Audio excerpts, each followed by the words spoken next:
Shake it and take it. Getting control of your asthma. Going to see the dentist. A message from Dr. Booker. Pepper. It's more than just a spice.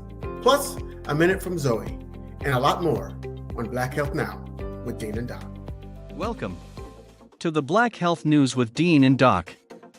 With Dr. Michael Lenore and Mr. Ellis Dean, and medical experts from all over the world and now. Mr. Ellis Dean. Hi, I'm Ellis Dean. My partner on the show, Dr. Michael Lenore, is a world-renowned expert on asthma and allergy-related diseases. Dr. Mike, this one's in your wheelhouse. Let's talk about asthma. Well, thank you, Ellis, for the opportunity. A couple of statistics that people might not appreciate. African American women have the highest mortality rates from asthma. An African American child is 3 times more likely to die from asthma than other children. And in this month's issue of the Journal of Allergy and Clinical Immunology, it showed that African Americans who have asthma probably don't take advantage of some of the things that they need to in order to keep healthy. Let's look at this video and talk about that on the other side.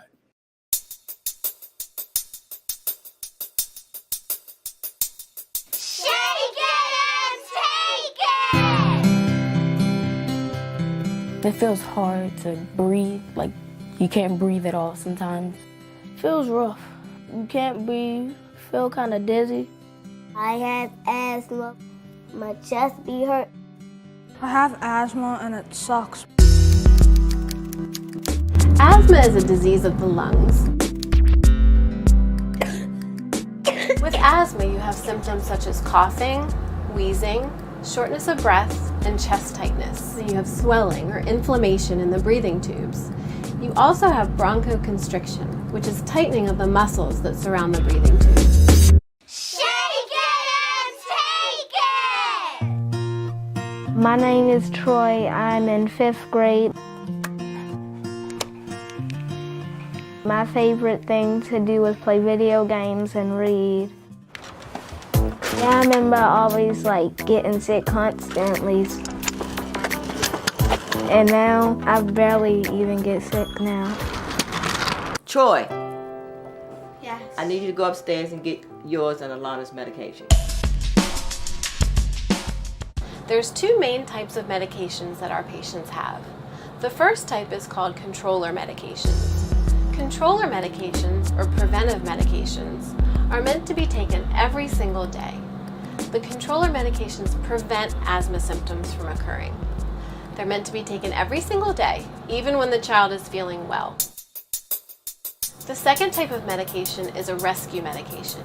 For many of our patients, this medication is called albuterol. The rescue medication is meant to be taken when they're having symptoms, so coughing, wheezing, shortness of breath. They take their rescue inhaler, and the symptoms should subside in about 10 to 15 minutes. My grandmother always makes sure I do what I'm supposed to do. I have to take my medicine. Thank you. I like to do a lot of things, so my asthma doesn't stop me from doing that. Shake it and take it! Been doing pretty good? Yeah. How's your asthma been? My name is Tavon. So I want you to put this nose clip on your nose. The grade I'm in school is 5th. Put your mouth around this mouthpiece and you're going to breathe in and out nice and slow. Lots of times when kids start the controller medicines and then they start feeling better, they stop the medications and often the symptoms come back. So you open this, put in, then just shake it. I can remember how to take my medicine when I really need it, but if I forget, my mom or my dad would tell me to take it. We try to get our kids doing the medications as part of their everyday routine. Shake it and take it. My name is Alana Cohen. I'm 13 years old. I have asthma. I like to draw and I like to dance and sing. It's easy to take the medicine. You have to shake it up. It helped me be able to do the things that I like to do and to help me feel better and be able to breathe. You have to make sure you shake it up. It's not that hard to learn. You can't breathe too hard. have to make sure that you're actually breathing in and out a certain amount of times to get all of the medicine out of the chamber. If I don't take my medicine, then I'm gonna be sick and I won't be able to do the things that I like to do. Even though you don't feel like you have asthma, you still have it, and that you should have it under control. Shake it and take it! My name is Carson Stewart. I'm in grade 3. I have asthma. I'm here to play the All-Star game. I play defense. The asthma never slows me down. This is my inhaler and I keep it in my pocket.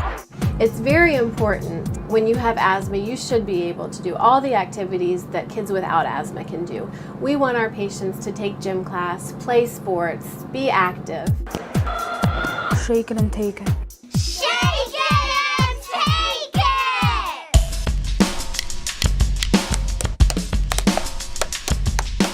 If I forget to take my medicine, I end up wheezing. When my asthma under control, it feels like I can't breathe. Always dreamed of being in the NFL. Asthma is not gonna stop me. Shake it and take it!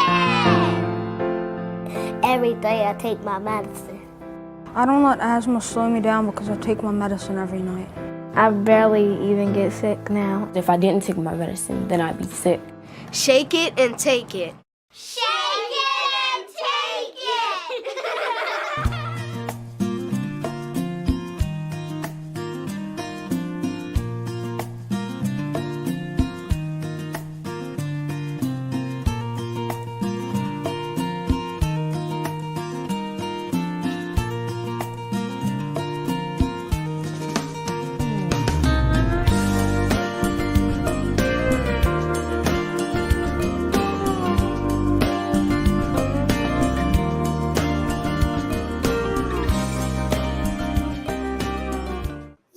This is an interesting video, but I think it kind of highlights the problems that we have as African Americans. This recent study that I talked about suggested that African Americans who have opportunities to take advantage of the system and thereby improve the outcomes for asthma don't take advantage for a number of different reasons. Obviously, they don't trust the system. Sometimes there are not enough doctors. Sometimes there's not enough access.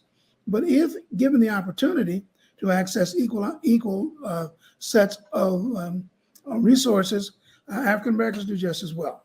One of the interesting things about asthma is that it presents with a number of different phenotypes. Now, phenotypes is a big scientific word that means asthma is different for different people. The two most interesting phenotypes, I think, and the phenotypes that people miss most often are A, asthma in young children less than 2, B, cough variant asthma, and 3, significant asthma that occurs in adults only. Let's talk about the first one first.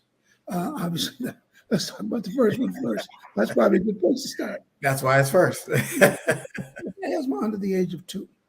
Asthma under the age of 2 occurs in children who generally have infections. They have asthma when they have it. They don't have a problem when they don't have it, and it's usually triggered by infection. It usually, like I say, occurs under the age of 2. And when they get beyond that, they very seldom have problems with asthma. Cough variant asthma is an asthma that most people seem to ignore.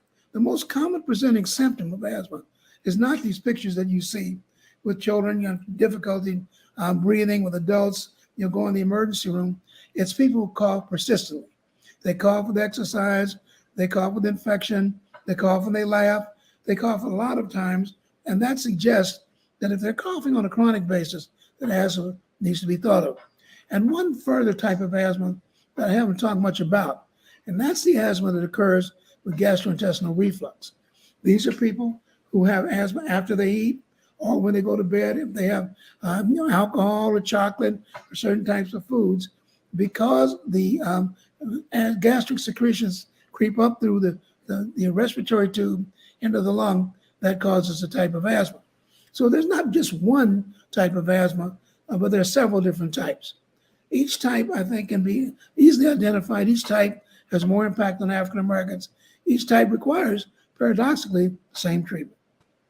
I've always wondered, like sometimes, like if I eat some foods or something like that, I'll start coughing. And I know is that an allergy to maybe an ingredient in that food, or is that kind of the food, what you're talking about is exacerbating an underlying asthma condition? Yeah, that's one of the most common silent components of asthma. That's asthma associated with what we call gastrointestinal reflux. The tube that joins the mouth to the stomach is called the esophagus. And when the stomach contracts, the esophagus is supposed to close off and food is supposed to go distal down to wherever it goes when it goes down. I think we know where that is. But on occasion, on several occasions, and as many as 30% of asthmatics, what will happen is, our patients with asthma, what will happen is that tube, the valve that closes off that tube going up, it doesn't completely close. And gastrointestinal fluid seeps up through the gastrointestinal tract, the esophagus, spills over into the trachea and causes asthma. And so consequently, people cough for years, not knowing why they're having asthma. But in that particular instance, you're probably having a bit of a problem with gastrointestinal reflux. What that means then is you have to watch what you eat, watch what you drink, watch when you eat, as opposed to going to bed. All the things that we commonly associated with care for gastrointestinal asthma or gastrointestinal reflux are the things that you need to do for that type of asthma. So you mean I can't take that plate and put my dinner plate on my stomach as I'm watching food and eating in the bed? I can't do that anymore? Yeah, you can. If you want to keep your wife up, turn her off for any other kinds of activity. Yeah, you could probably eat that because you'll be coughing, sneezing, and wheezing. I mean, that in my house would be a downer. Absolutely. I don't know about your house, but in my house, I know what that means. Well, I'm not even going to put that to the test. You've already told me, so I'm going to leave that one alone, and I'm going to eat at the kitchen table like normal people. As my mother used to say, good idea, good idea. She always said it twice. Thanks, Dr. Mike. In a moment, taking control, how your mouth is a gateway to your overall health. But first, just one more thing about allergies. I'm Dr. Mike Lenore with the health tip of the day.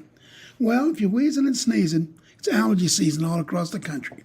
This is a good time to avoid those things that you know trigger your allergies. Stock up on non-sedating antihistamines and nasal sprays. And if this happens to you every year and you're pretty miserable, it just might be a good time to see an allergist. For more information, go to our website at aawellnessproject.org. Too many of us put off going to the dentist, but that can be a huge mistake. Yeah, that's right, Alice. Because poor dental health can signal more serious problems elsewhere in the body. As my friend and colleague, Dr. Winifred Booker explains. Join us today. Dr. Booker, welcome to our program. Well, thank you. And thank you for acknowledging the Children's Oral Health Institute. I remember that statement from maybe 15 to 20 years ago. Explain to us what you mean when you say the mouth is a gateway to the body. Well, oral cancer certainly affects many African-American males, but with Oral Cancer Month, not only are we looking at oral cancer in the mouth, but 70 disease processes can manifest their first signs and symptoms in the mouth. For example, heart disease. We know that if you have periodontal disease, you are at risk for diabetes, you're at risk for heart disease.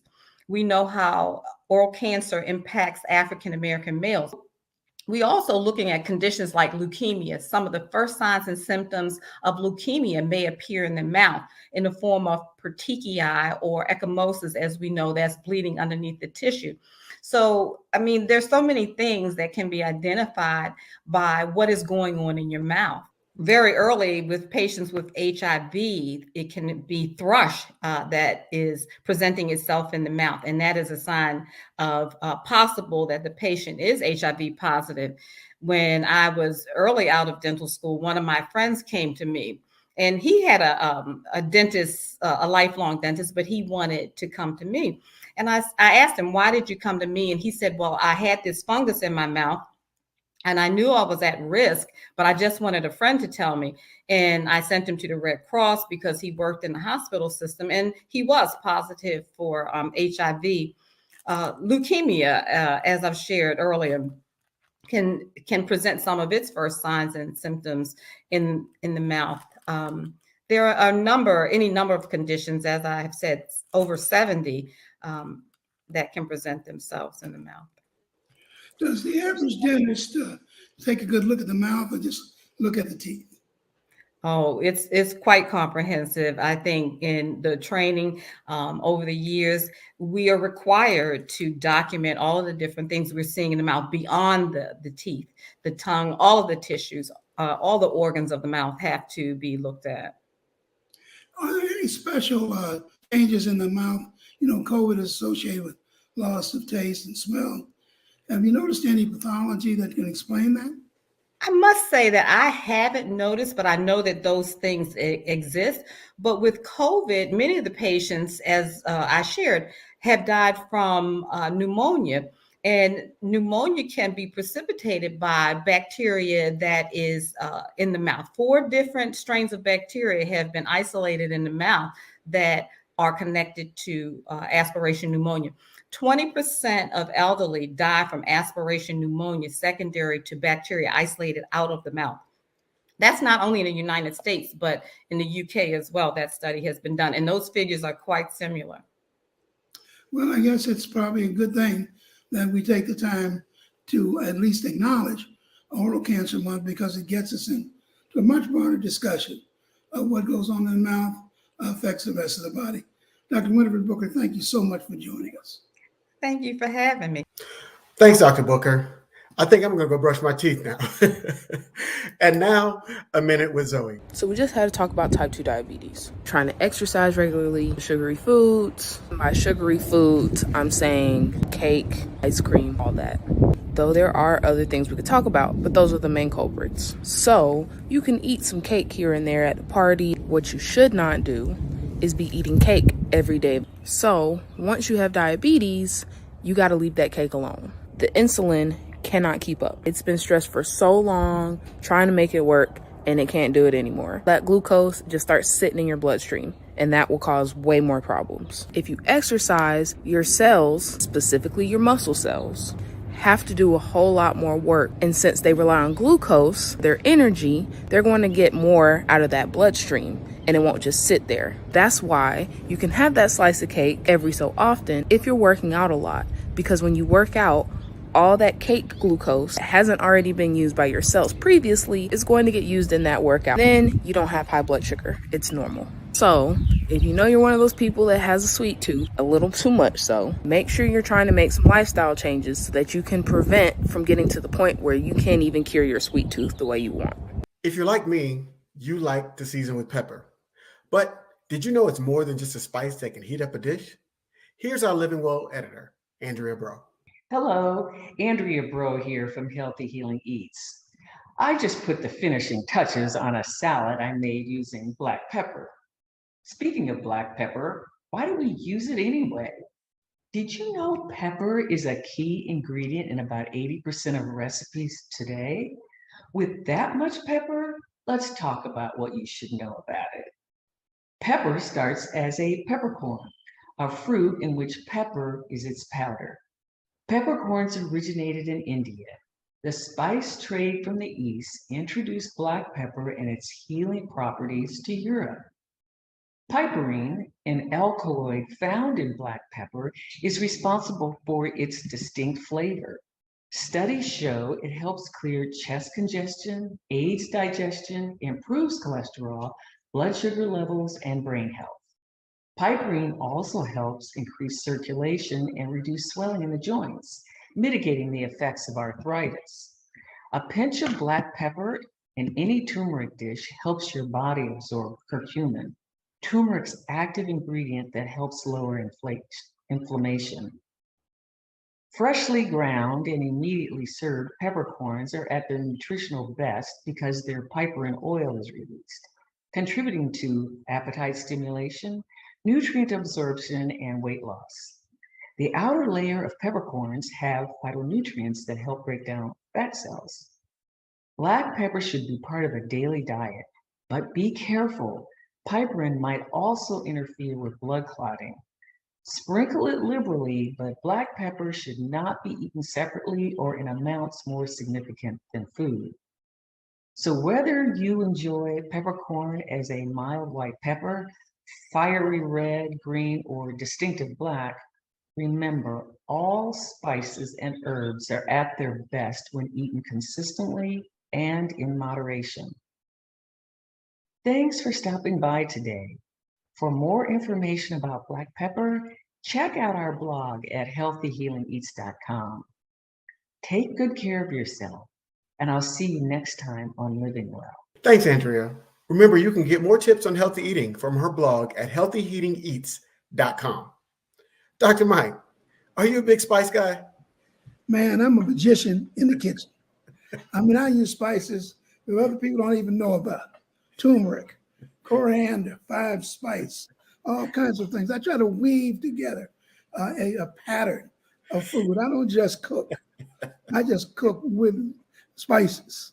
I think it's very important to understand what spices do. I have a book on spices. So don't ask me a question. You know better than ask me a question like But you that. say you weave together a tapestry of delectable spices. And when I cook a dish, I'm weaving together a tapestry of spices. Well, spices have a whole lot of medicinal purposes. They can lower your blood pressure.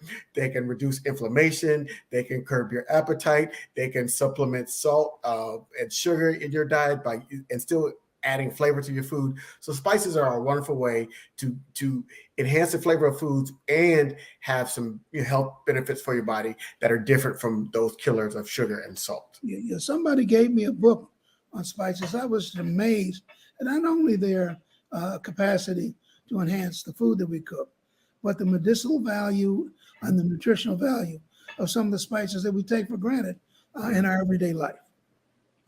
Got to watch that salt. Got to watch that salt, man. Got to watch the salt. So you can use cinnamon to lower your blood sugar, to regulate your blood sugar. You can use turmeric as an anti-inflammatory. There's garlic for your high blood pressure. I mean, there's all types of spices that you can. But nothing kills the creator of a dinner. Somebody say, "Can I have a little more salt?" I mean, I just destroys the whole. That's disrespectful. That's disrespectful. You know what I say? Do you want to get hypertension? I don't even put the salt on the table. I lock it up. If I make some food, you got to taste it first, and you have to be okay. Right. Can I have some more salt before they even see what you're doing? But I don't think we can underestimate both the nutritional value and the culinary value of the use of spices. Absolutely. Well, I want to say thank you to all of our guests we had here today. And thank you, Dr. Mike. And thank you for joining us. Join us next week when, among other news, we'll show you some coping skills when life gets tough. And don't forget to get the latest news for African Americans at aawellnessproject.org and, of course, blackdoctor.org. For Dean and Doc, I'm Ellis Dean. Yeah, and I want to thank the audience for taking time to listen to our news program. I hope that they take the time to share it. We always sign off with something that I take very seriously. Health is your